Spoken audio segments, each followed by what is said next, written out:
Kevin Durant is somebody that is very polarizing in the NBA let's talk about it community. And I've always been pro Durant, except for maybe for a little bit of time when he joined the Warriors.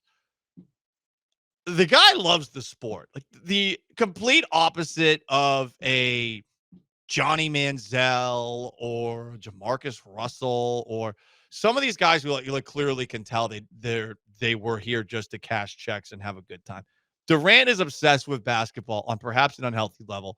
Here he is on the Netflix show that was following all those basketball stars. What was it called again, Sean? I haven't yet watched Court of Gold. Court of About Gold. the Olympics. Okay. The Paris Olympics. Okay. It's on the docket, one of many sports documentaries. Here he is just talking about how much he appreciates the sport. I can tell how much he means to you, man. Nah, for sure. For sure. Because it's like, I come from neighborhoods where people don't even talk to each other. Like, so much hate in the world, too. It's like, when people get to start laughing and joking for the game of ball, like, it's cool to me. So, like, it get me emotional, dog. Oh, my bad. Because it's crazy to see. Because, like, it's crazy to see if somebody say they travel so long to come see their favorite player play in the Olympics. They spend their money. They bring their whole family. Like, it's just dope to me. The game just saved my life, so it brought me and my family out of a lot of bullshit. So I'm just like grateful for it. For real. I love how Durant apologizes along the way, and the person who's the producer says, "No," because he's like, "This clip is money. This is the best clip of the documentary, right here. This is the promo clip. This is how we get people to watch this whole thing." But that was cool because Durant opened up. Durant wears his heart on his sleeve and really wears it on the internet, and I appreciate that. But he's also a guy that loves the sport. I think there are questions that, and we'll ask them as we get further and further away from the trade about what happens if things do go south, because this is a guy who hasn't exactly had the best relationship with the last two coaches he had. Even if he does have a past relationship with Ime Udoka from Brooklyn, and everyone seems to love Ime Udoka, and even if he does have a past relationship with Royal Ivey, a Rockets assistant coach who he's best friends with, there's always the chance that, being with that person for a long period of time sours in the same way that relationships with your roommate theoretically can sour.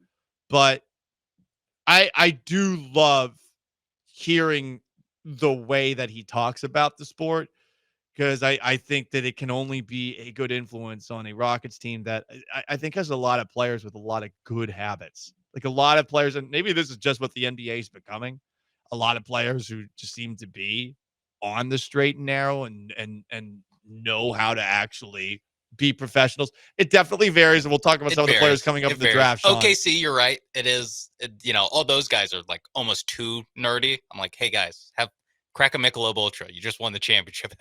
Have some fun. But, there still is like Zion and John Morant who like careers got derailed essentially from how much not on the straight and narrow they are. But yeah, I agree with you in general that the Rockets have a good group. I mean, even like Cam Whitmore is like the closest thing that you'll get to like a, kind of knucklehead or malcontent or whatever. And even him, like I still have hope. I mean, the issue is he wants to play more. Like he wants to have a bigger role. That's why he's upset. So I think that, like you said, all the off the court things, same reason that they brought in Fred VanVleet and paid him all that money on his initial contract. It's getting a veteran in here, setting a good example. And to me, Kevin Durant is that, times 1,000 on the basketball court, like how he actually plays too. And then, like you said, like it's obvious no matter what, like you cannot like the Twitter stuff that he does and how he seemingly has rabbit ears and stuff like that. Like, I understand you not liking that. Especially, I understand why people hated him for going to the Warriors. But like, you cannot deny that he loves basketball too. And he's still a great crazy player. Level. Right. Those two things, those are the only things that should matter. And Maybe he doesn't exactly gel with all the locker rooms that he's been a part of, as he's looking for some sort of happiness that maybe he will get with the Rockets. But he loves this sport, and I'm really happy he's here. I think everyone should be. I think some of the stuff that's brought up by detractors is ignoring the impact he would have on the court for a team that's functional. And in his defense, the last two teams he was on were completely dysfunctional.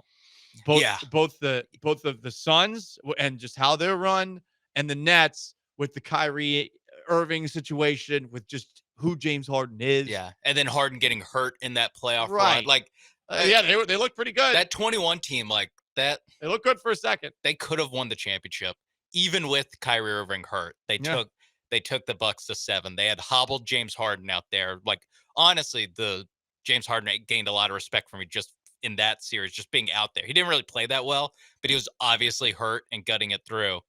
And yeah, Durant almost drugged those guys to the finals. So I again, you just have to respect. You have to respect him as a player. I mean, just look at it. Look at his freaking stats. Yes, they're like, look still at last year's stats in a terrible context on a terrible team. He's still 50% from the field, 40% from 3-pointer, 27 points per game. He took the same amount of shots on last year's Phoenix team that Jalen Green took on this year's Rockets team. They took almost the same amount of shots. He shot 10% better from the field and from 3. And he was bummed out on that court at times when he wasn't involved. I think he's going to be heavily involved offensively, but I also think like the defense that he's going to see around him is going to, as someone who loves the game, jazz him up quite a bit, get him going. Yeah, it's a whole bunch of guys that give a bleep. Yeah, and I mean, to be around that again, I think it's going to be therapeutic for him. How about that?